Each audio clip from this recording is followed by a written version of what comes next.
Assalamualaikum warahmatullahi wabarakatuh. Perkenalkan nama saya Monika Karisma Fitri dari Fakultas Agama Islam, jurusan Komunikasi dan Penyiaran Islam kelas internasional angkatan 2021 dengan NIM 2021071067 dari Universitas Muhammadiyah Yogyakarta. Di sini saya akan membawakan presentasi mengenai makalah dari matkul dasar-dasar psikologi Islam dengan tema antisipasi perilaku kriminal di media sosial. Langsung saja kita ke materinya. Abstract. Change are so rapid that technological innovation is growing. Moreover, nowadays many people use new media in the form of the internet in their daily life. The progress of the development of the internet certainly facilitates human life, but the negative impact cannot be avoided. Cybercrime is developing along with the penetration of computer and communication technology to a level of society. Therefore, this paper aims to determine the form of cybercrime and effort to anticipate it. The research method used is a qualitative research with a descriptive study. The result obtained are that there are several forms of cybercrime in cyberspace, such as credit card fraud and skimming, hijacking, MITM attack, public Wi-Fi hacking, phishing, and phishing. To overcome this form of crime, several anticipation can be made according to the form of the crime. Keyword: Internet, cyberspace, cybercrime, and anticipation. Abstract. Perubahan yang begitu pesatnya menyebabkan inovasi teknologi kian berkembang. Terlebih, saat ini banyak orang yang menggunakan media baru berupa internet dalam kehidupan sehari-harinya. Kemajuan dari perkembangan internet tersebut tentunya memudahkan kehidupan manusia, akan tetapi dampak negatifnya tak dapat dihindari. Kejahatan dunia maya atau cybercrime berkembang seiring dengan penetrasi teknologi komputer dan komunikasi ke semua lapisan masyarakat. Oleh karena itu, makalah ini bertujuan untuk mengetahui bentuk-bentuk dari cybercrime serta upaya untuk mengantisipasinya. Metode penelitian yang digunakan adalah metode penelitian kualitatif dengan studi deskriptif. Hasil yang diperoleh yakni terdapat beberapa bentuk cybercrime di dunia maya seperti penipuan dan skimming kartu kredit, hijacking, serangan MITM atau peretasan wifi publik, phishing and phishing. Untuk mengatasi bentuk-bentuk kejahatan tersebut dapat dilakukan beberapa antisipasi menyesuaikan dengan bentuk kejahatannya. Kata kunci: internet, dunia maya, cybercrime, dan antisipasi. Lanjut ke bab 1, di pendahuluan ada latar belakang. Dalam kehidupan bermasyarakat yang terus berkembang ini, kerap kita jumpai perubahan di segala aspek kehidupan, termasuk perubahan dalam masyarakat itu sendiri. Hal tersebut dikarenakan pada hakikatnya tidak terdapat masyarakat yang statis.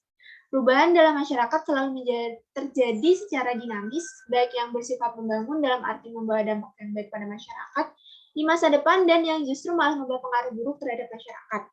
Salah satu perubahan tersebut merupakan inovasi teknologi. Kemajuan teknologi tentunya dapat berpengaruh terhadap penyebaran informasi yang semakin mudah.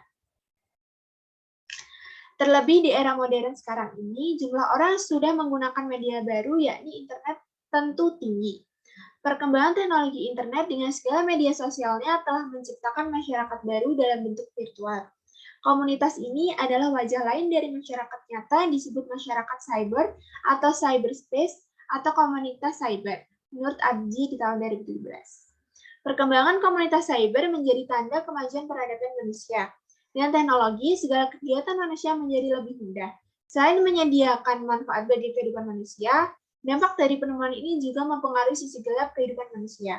Permasalahan sosial di dunia nyata pun memasuki ke dunia maya. Tindakan jahat dalam masyarakat cyber yang disebut cybercrime juga kian menggejolak dalam dinamika kehidupan masyarakat. Kejahatan dunia maya berkembang dengan kecepatan yang mencengangkan, mengikuti dinamika yang sama dengan penetrasi teknologi komputer dan komunikasi yang tak terhindarkan ke semua lapisan masyarakat. Bahkan Indonesia termasuk dalam daftar hitam disebabkan tingginya angka kejahatan di dunia, menurut Jens Sankar 2009. Sifat kejahatan masyarakat dunia maya yang tanpa batas dan tidak terkendali sulit diselidiki, dan sudah menjadi ruang ideal bagi permasalahan-permasalahan sosial untuk berkembang. Yang kedua, ada rumusan masalah. Berdasarkan latar belakang tersebut, rumusan masalah Dalam makalah ini yakni apa saja bentuk-bentuk dari kejahatan kriminal atau cybercrime di media sosial, dan yang kedua bagaimana upaya untuk mengantisipasi kejahatan kriminal tersebut.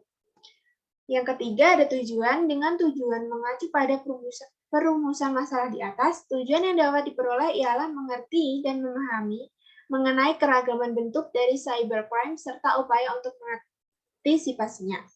Yang kedua ada bab pustaka atau kajian pustaka.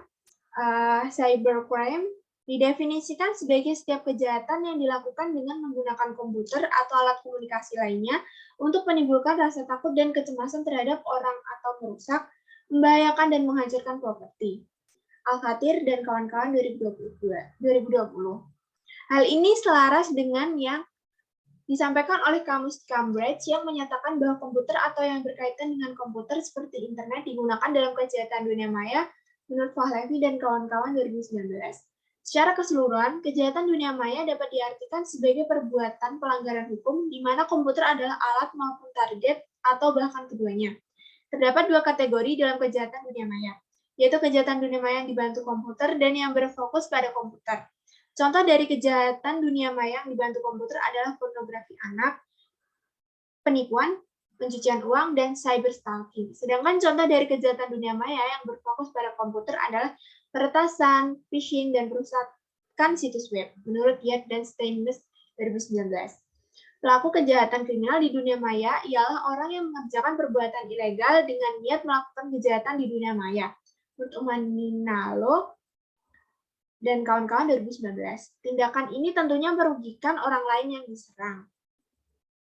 Yang kedua, ada kelompok pelaku cybercrime. Menurut Ghost and Tulini 2018, terdapat 7 kelompok pelaku cybercrime sebagai berikut. Yang pertama ada Skip Kaidis, seseorang dengan ilmu terbatas serta beranggapan bahwa melakukan penyerangan terhadap suatu sistem memberikan sensasi yang memuaskan, namun tidak benar-benar mengerti dampak dari perbuatan yang ia lakukan. Yang kedua, cyberpunks atau individu golongan yang menyebarluaskan punk pada dunia nyata ke dunia maya dan biasanya beranggotakan remaja laki-laki yang berumur 12-18 tahun. Umumnya mereka sudah mengetahui dampak dari perbuatannya namun tidak memperdulikannya karena menganggap dampak terhadap mereka sendiri tidak besar. Yang ketiga ada hacktivists atau individu atau golongan yang berkamuflase dalam penyawaran untuk melakukan perbuatan yang menyimpang seperti melakukan perusakan pada situs web. Adapun motifnya yakni bentuk pembalasan dendam, kekuasaan serakah, ataupun sekedar ingin mencari perhatian media. Yang keempat ada tithes. Uang serta keserakahan merupakan tujuan utama dari golongan ini. Bentuk kejahatannya ialah penipuan transfer bank maupun mencuri identitas orang lain serta menyalahgunakan kartu kredit. Yang kelima ada virus writer, seseorang yang tertantang untuk bergabung dalam pelatihan untuk menciptakan virus dan umumnya pelaku kejahatan ini bukan yang menciptakannya.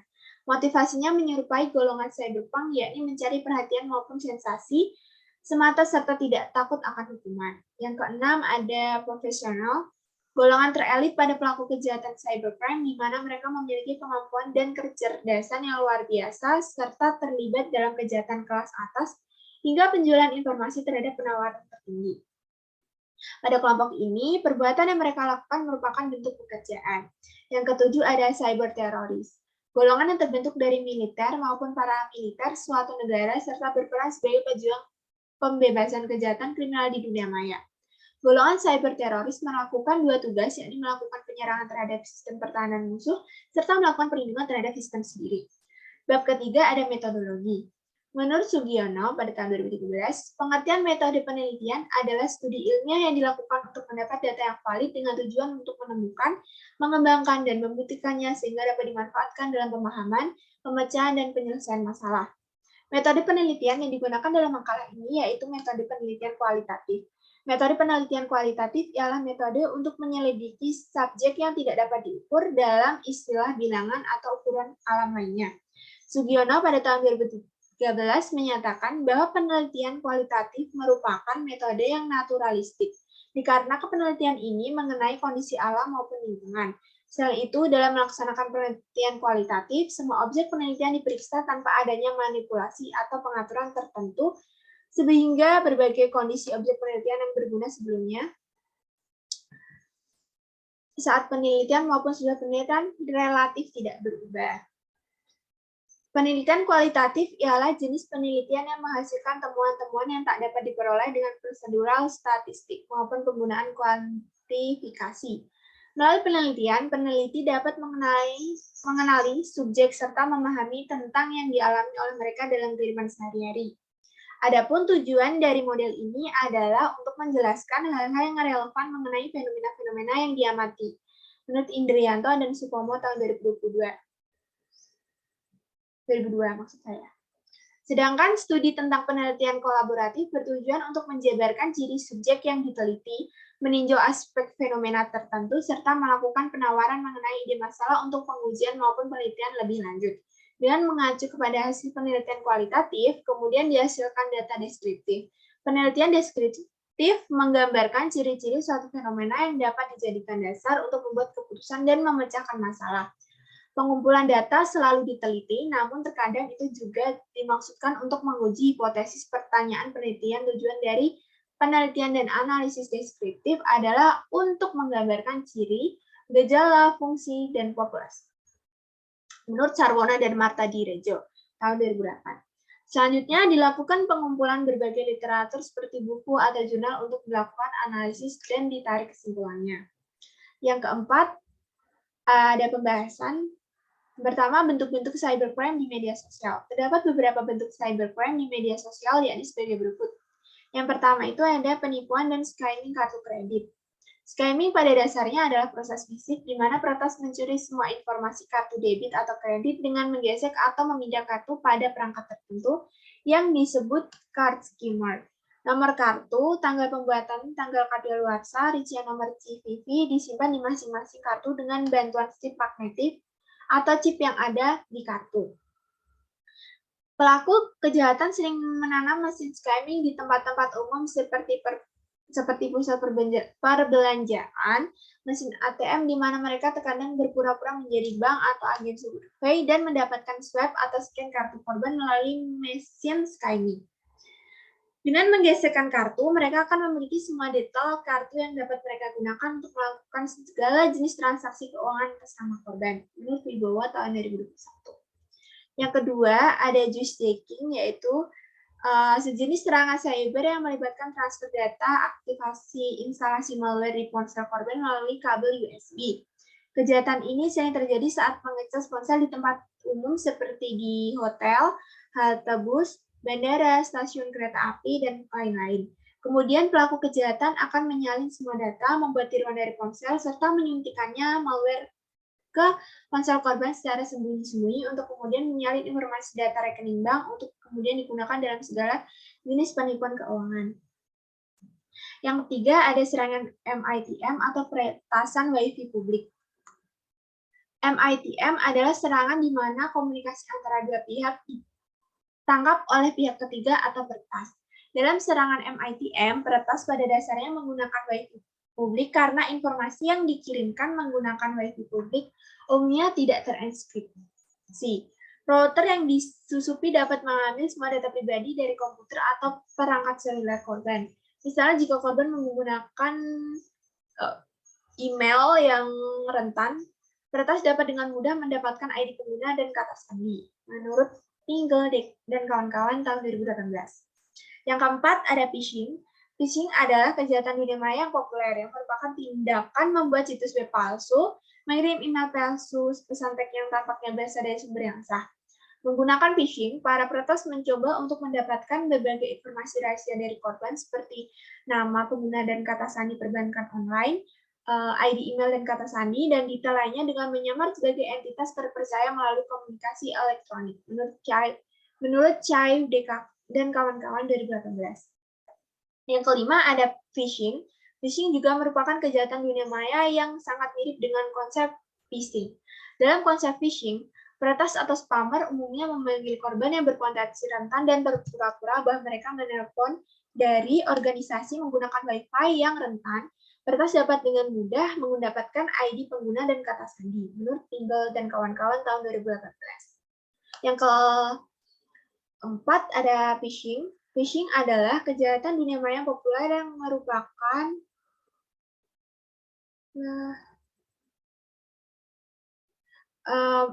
Phishing adalah kejahatan dunia maya yang populer yang merupakan tindakan membuat situs web palsu, mengirim email palsu, dan pesan teks yang tampaknya berasal dari sumber yang sah. Menggunakan phishing, para peretas mencoba untuk mendapatkan berbagai informasi rahasia dari korban,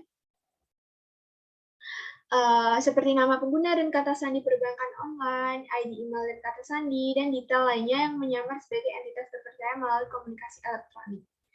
Yang keempat ada phishing, yang kelima ada phishing. Phishing juga merupakan kejahatan dunia maya yang sangat mirip dengan konsep phishing. Dalam kasus phishing, peretas spammer memanggil korban yang berpotensi rentan dan berpura-pura bahwa mereka menelpon dan dari organisasi yang sah. Di sini penipu mengumpulkan informasi rahasia pengguna melalui telepon. Menurut Allen 2021. Tadi ada pengulangan di nomor keempat dan kelima, jadi mungkin ada tambahannya tadi. Selanjutnya ada upaya untuk mengantisipasinya. Upaya-upaya yang dapat dilakukan untuk mengantisipasi kejahatan-kejahatan di atas adalah Visual dan Pani. Menurut Visual dan Pani tahun 2021, yang pertama, penipuan dan skimming kartu kredit. Yang pertama, selalu waspada tentang saldo rekening bank dan batas kartu kredit. Yang kedua, jangan pernah menanggapi penelpon palsu. Yang ketiga, sering-seringlah mengganti password internet banking, PIN kartu kredit atau debit. Yang keempat, gunakan autentikasi 2 faktor di semua aplikasi perbankan. Yang kelima, gunakan aplikasi mobile resmi dari masing-masing bank. Dan yang keenam, jangan geser kartu di tempat yang tidak terpercaya. Yang kedua, just checking. Hindari pengisian daya ponsel di tempat umum. Dalam keadaan darurat, jika mengisi daya ponsel di tempat umum, maka setidaknya matikan ponsel saat mengisi daya. Yang ketiga, jangan terhubung ke internet dengan menggunakan Wi-Fi publik. Yang ketiga, ada serangan MITM atau peretasan Wi-Fi publik. Yang pertama, hindari menggunakan Wi-Fi umum. Yang kedua, waspadalah terhadap Wi-Fi publik palsu. Yang ketiga, menghubungi otoritas penyedia Wi-Fi umum untuk standar transmisi data yang aman. Dan yang keempat, dalam keadaan darurat jika menggunakan Wi-Fi publik, maka setelah menggunakannya segera putuskan sambungan dan kemudian ubah kata sandi. Hanya di internet terpercaya pada akun yang telah diakses menggunakan Wi-Fi publik. Yang keempat, phishing and phishing. Yang pertama, untuk mencegah serangan phishing, pertama-tama perlu mengidentifikasi halaman phishing atau email phishing. Kemudian melakukan pemeriksaan dengan cermat pengirim email, subjek, kelampiran, dan lain-lain. Yang kedua, email spam dapat difilter menggunakan opsi filter spam yang tersedia di hampir semua penyedia layanan email terkemuka.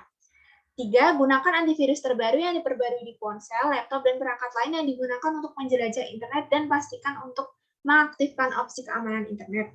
Yang keempat, tidak disarankan untuk membuka lampiran email dari pengirim yang mencurigakan.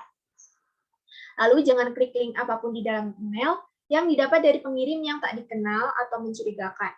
Pertama-tama verifikasi dengan mengarahkan mouse ke sana ke arah tautan lalu klik tautannya.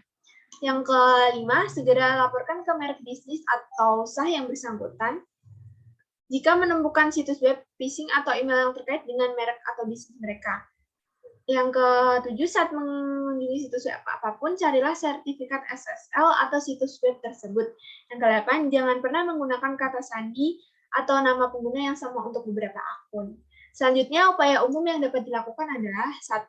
Menggunakan antivirus untuk mengamankan sistem komputer. Selain itu,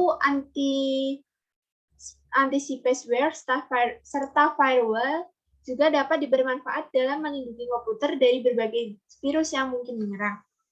Menjaga privasi mengenai identitas diri. Dalam hal ini, seseorang hendaknya tidak dengan mudah membagikan identitas pentingnya yang meliputi nomor rekening, PIN, dan lainnya ke orang lain. Saat melakukan pengisian identitas diri dari situs web maupun aplikasi, hendaknya mencari tahu terlebih dahulu apakah situs web maupun aplikasi tersebut kredibel dan dapat dipercaya. Yang ketiga, menyusun backup untuk menghindari kemungkinan terjadi pencurian data ke aplikasi yang dianggap aman seperti OneDrive, Google Drive, dan lainnya. Yang keempat, senantiasa up-to-date mengenai informasi terkini. Hal tersebut penting untuk mengetahui apa yang tengah terjadi sehingga dapat menghindari kemungkinan terserang pencurian data. Yang kelima, menyeleksi informasi yang masuk dan tidak menerimanya secara cuma tanpa memperhatikan kebenarannya terlebih dahulu. Beberapa hal yang perlu diamati saat melakukan penyelesaian informasi dari internet, yakni 1. Kerelevanan informasi yang terdapat apakah telah selaras dengan pasal yang dibahas. Yang kedua, keakuratan, yakni untuk mengetahui seberapa akurat suatu informasi dapat dilihat melalui siapa penulis atau pihak yang bertanggung jawab terhadap informasi yang dapat dijumpai pada profil maupun about us. Yang ketiga, keotoritasan reputasi yang mencangkut instansi yang mempublikasikan domain situs, kualifikasi, penyusun, sponsor, terdapat cara untuk melakukan verifikasi terhadap legitimasi lembaga yang mencangkut nomor telepon maupun alamat yang dapat dikunjungi. Yang keempat, keupdatean yang menyangkut apakah informasi terus mengalami pembaruan. Yang kelima, jangkauan mengenai apa yang terdapat dalam informasi, detail atau tidaknya informasi. Yang keenam, melakukan perbandingan terhadap informasi yang didapat dengan situs lainnya untuk mengetahui apakah ada persamaan atau tidak. Bahasa serta gaya penulisan, dalam hal ini dapat diketahui penulis yang memang memiliki kualifikasi dengan yang tidak. Yang selanjutnya, yang terakhir, yaitu di bab 5 ada penutup, dan kesimpulan yang dapat saya sampaikan adalah perkembangan teknologi internet memang menyediakan manfaat untuk kehidupan manusia. Namun, dampak dari penemuan ini juga mempengaruhi sisi gelap kehidupan manusia. Permasalahan sosial di dunia nyata pun menjalar ke dunia maya seperti cybercrime. Kejahatan dunia maya atau cybercrime dipahami sebagai tindakan pelanggaran hukum di mana komputer adalah alat atau target untuk keduanya. Terdapat beberapa bentuk cybercrime di dunia maya, yakni penipuan dan skimming kartu kredit, jacking, serangan MITM atau peretasan wifi publik, phishing and phishing. Untuk mengatasi bentuk kejahatan tersebut, dapat dilakukan beberapa antisipasi menyesuaikan dengan bentuk kejahatannya. Seperti pada penipuan dan skimming pada kartu kredit, seseorang dapat mengganti password internet banking dan PIN kartu kredit atau debit sesering mungkin. Kemudian untuk mengatasi kejahatan jacking, seseorang dapat dengan menghindari pengacasan di tempat umum. Begitu pula dengan serangan umum, MITM atau peretasan wifi publik, sebaiknya orang menghindari menggunakan wifi publik ya. Selanjutnya, untuk kejahatan phishing dan phishing, orang dapat mengantisipasinya dengan mencermati baik-baik email yang masuk, serta tidak langsung membuka email yang pengirimnya tidak dikenali. Yang kelima, ada saran. Saran yang diberikan adalah senantiasa berhati-hati ketika menggunakan wifi umum dan sebaiknya mungkin dan sebisa mungkin menghindarinya. Selain itu, hendaknya tidak menerima telepon atau pesan atau email dari pengirim yang tidak dikenal untuk meminimalisir kemungkinan kejahatan cybercrime. Yang terakhir ada daftar pustaka. Seperti ini ya, daftar pustakanya. Kemudian akan saya tutup presentasi saya hari ini. Kurang lebihnya saya mohon maaf. Kalau kurang jelas juga saya mohon maaf. Terima kasih dan wassalamualaikum warahmatullahi wabarakatuh.